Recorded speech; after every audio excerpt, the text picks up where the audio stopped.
Olá, amados, graça e paz. Aqui é Catiane Lins do Ministério Vida e é uma alegria estarmos mais um dia juntos compartilhando a palavra de Deus. Estamos nos nossos 120 dias para mudar sua vida. Estamos meditando na carta aos Gálatas e a nossa leitura de hoje é Gálatas capítulo 3. Eu quero compartilhar com você os versículos 3 ao 5. Está escrito assim: Será que vocês são tão insensatos que, tendo começado pelo Espírito, querem agora se aperfeiçoar pelo esforço próprio? Será que foi inútil sofrer em tantas coisas? Se é que foi inútil, aquele que lhes dá o seu Espírito e opera milagres entre vocês, realiza essas coisas pela prática da lei ou pela fé com a qual receberam a palavra? Amados, nós estamos vendo aí que a carta aos Gálatas são escrituras duras, enfáticas, e o apóstolo Paulo, ele nos ensina, inspirado pelo Espírito, ele nos deixou essas escrituras, e glória a Deus por isso, nos ensinando a nos rendermos à graça de Deus. Não é pelo esforço próprio, não é pela nossa própria capacidade, não é pela obediência à lei que viveremos o evangelho, que viveremos a vida que Cristo conquistou para nós. E aí, nesses versículos que nós lemos, vemos aí claramente: será que vocês são insensatos que, tendo começado pelo Espírito, querem agora se aperfeiçoar pelo esforço próprio? Vocês veem as coisas acontecendo aí, o Espírito Santo operando milagres, e vocês acham que ele está fazendo tudo isso porque vocês praticam a lei? Ou é pela fé com que vocês receberam a palavra de Deus? Mas muitas vezes nós temos uma mentalidade, como eu falei ontem, uma mentalidade extremamente meritocrática, ou seja, pelo mérito. Nós achamos que precisamos conquistar as coisas. Por quê? Porque no mundo é assim. No mundo, para nós recebermos algo bom, na visão do mundo falando, tá? Para nós recebermos algo bom,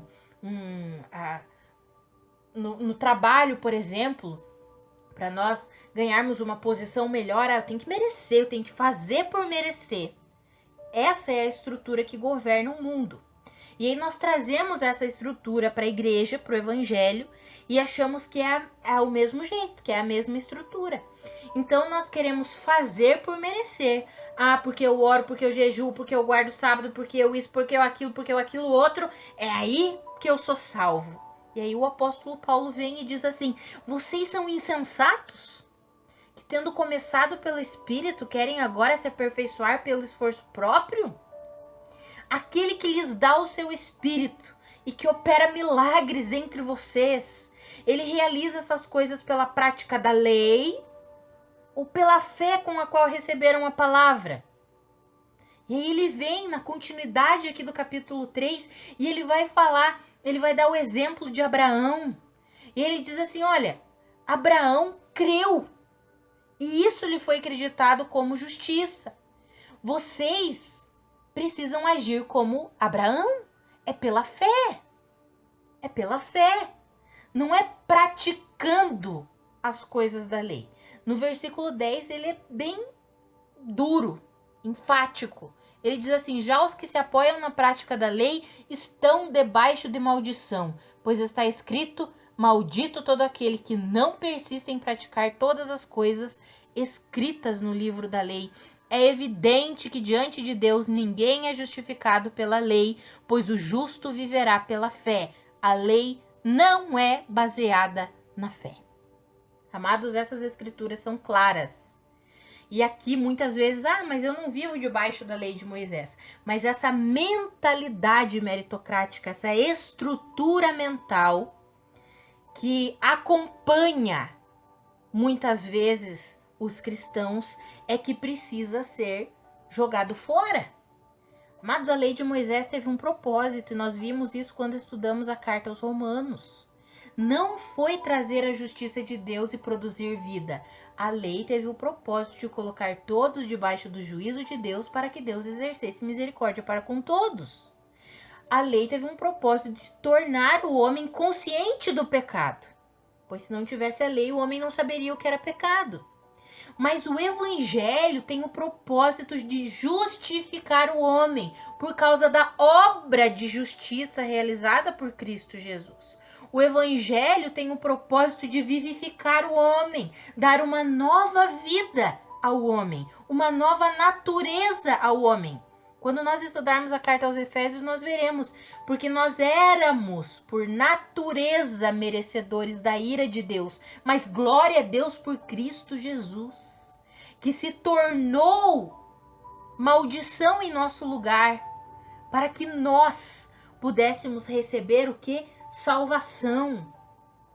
Sabe, amados, precisamos deixar que a palavra de Deus entre no mais profundo do nosso coração, lave a nossa mente para que essa estrutura mental meritocrática vá embora. Não é mérito nosso, é graça, é favor. E para quem acha que, mas essa graça aí, ela gera uma vida meio estranha, as pessoas são libertinas, mentira. A palavra de Deus diz lá em Tito que a graça de Deus nos ensina a vivermos de maneira santa e piedosa nessa era presente. Quanto mais recebemos o favor de Cristo Jesus, mais e mais a vida de Cristo flui em nós e através de nós. A consequência qual é? As boas obras que Deus preparou para nós antes mesmo da fundação do mundo. A consequência qual é? Os frutos do Espírito sendo manifestados em nós e através de nós. A graça produz santidade. Por quê? Porque a graça é o próprio Jesus Cristo e a santidade é o próprio Jesus Cristo. Quando recebemos a plenitude de Cristo Jesus em nós, a santidade se manifesta, que é o próprio Cristo. Vamos orar? Pai, muito obrigada. Muito obrigada pela obra completa, redentora, vivificadora que o Senhor efetuou na cruz do Calvário. Pai, abre o nosso entendimento, ilumina os olhos do nosso coração, que possamos compreender. A lei não é baseada na fé. Senhor, que possamos compreender que o Evangelho, sim, o Evangelho é baseado na fé. E o justo viverá pela fé. Fé na suficiência de Cristo Jesus. Fé na suficiência do que Cristo fez por nós. A obra de Cristo foi completa, está consumada e é tudo o que nós precisamos. Nos ajuda a recebermos a plenitude dessa graça e a vivermos por meio da fé em Cristo Jesus. Amados, que a graça e a paz de Cristo sejam multiplicadas sobre a sua vida. Um grande abraço e até amanhã.